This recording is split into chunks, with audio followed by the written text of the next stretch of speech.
Yeah, JT, in the first two games especially, you guys generated so much momentum on the power play. What changed tonight? We didn't score. We had a lot of zone time. I think we only had one where we couldn't really get it in and get set up. They're blocking a lot of shots. They're studying us. They kind of know what we're doing. So it's not going to go in every night. I think it's important we keep a good frame of mind, watch the video, learn what's open and what's not. But I think we shot a lot of pucks tonight. Sometimes they go in, sometimes they don't. Sometimes that makes or break whether you had a good power play or not. And Chris, O'Reilly's line is spending so much time in your zone. What do you have to do better to break up their cycle game? Yeah, obviously they're a really good line, three dynamic players, strong on the puck. They read off each other well. So, we got to communicate better, be strong, and make plays when we can and force them to play in their end for a little bit of a change here. Thanks. Take one more question upstairs before going to Zoom. Ian McIntyre, Sportsnet. Go ahead. Hey, Chris, just to follow up on Ryan O'Reilly, who seems to kind of be taking over this series at the moment. What is it about him that makes him so tough to stop? Yeah, he's obviously a smart player. He's a very talented player. He's thinking one step ahead of everyone out there. He does everything well, from face-offs to winning board battles to scoring goals. So, he's a full 200-foot player, and we got to find a way to slow down that line.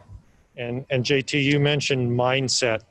How important is it? The series is still tied, but obviously a lot of momentum going in St. Louis's favor. How important is the mindset and trying to maintain confidence between now and Game 5 that you guys are still right in this? Well, we were up 2 going into Game 3, so and they were in the same situation. It's best of 7 for a reason.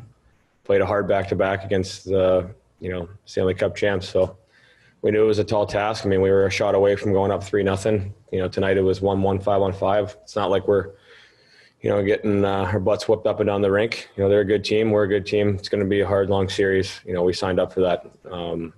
But the mindset is, have a good day off tomorrow and come back ready to go, because it's going to be another battle whenever the next game is. Thank you.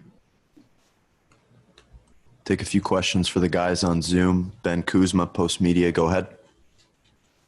Hey, a question for Jacob. Again, another Ryan O'Reilly question. He seems to get 2 pucks, Jacob, extremely quick and then get him away in a hurry. His first goal, he somehow got at the side of the net there when the puck came off the end boards, and the second one, he was on it in a hurry. What's the biggest challenge facing a guy like that who seems to have everything going his way?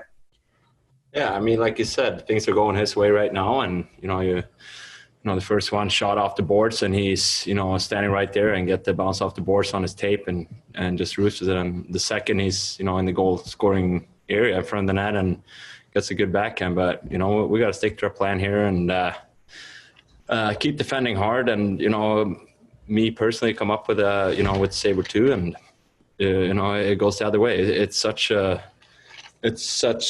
games are so tight and so close, and we got to keep going, and like JT said, we got to rest up and be prepared and ready to go, because Game 5 is going to be a tough one as well. Brennan Batchelor, Sportsnet. Yeah, Chris, just a thought on the penalty kill tonight. Obviously, you guys give up a couple of goals on the power play, one's on a 5-on-3. Is it fair to say that discipline has to be a focus going forward? Yeah, we're trying to stay out of the box as much as we can. Obviously, we've taken a lot of penalties early on in the game. Throughout the series, I think we've killed pretty well. They get a shot off the back wall, goes right to O'Reilly goal, and 5-on-3 off Alex's stick that goes in our own net. So, we're going to keep doing the same things and be confident out there when we're shorthanded.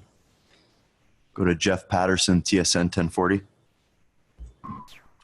Hey, JT, how disappointing or frustrating was it not to be able to harness the energy that you got from that first shift in the second period, where you guys score and then obviously that period sort of got away from you? It's frustrating. You obviously want to build momentum off a goal to start a period. It's definitely something we could probably work on as our next, 3 to 5 shifts after a goal for or against. Really, they're a very important time of the game. it's typically when momentum can shift hard. And, we were in a lot of penalty trouble that period too. So, I mean, it's obviously they had the puck most of the period, but came out with the right mindset, tied it up, and then started taking a lot of penalties against a really good power play with some good players. So, it's got to stay out of the box, like Chris said. Take the last question for the guys. David Satriano, NHL.com. Hey, JT, I'm just wondering, last game you guys had, I think, 36 or 37 shots at even strength. Today only had 13 or 14. What specifically did they do differently, I guess, today that kind of stopped you guys mostly there? Well, I don't think we played in their end a whole lot 5-on-5. We're not getting enough pucks off forechecks, I don't think, creating enough zone time. And when you guys ask a lot of questions about O'Reilly, he's a heck of a player, no doubt. But, I mean, he's spending no time in his own end and a lot in ours. So I think we can challenge ourselves to be better and win more pucks on their end of the rink, so they're wasting their shifts defending instead of the other way around. And then, they blocked a ton of shots again. They're all obviously in the lane, 5-on-5 and 5-on-4. So it's part of the game this time of the year. There's not much room. It's a battle of some simple things out there. So you got to make sure you win them.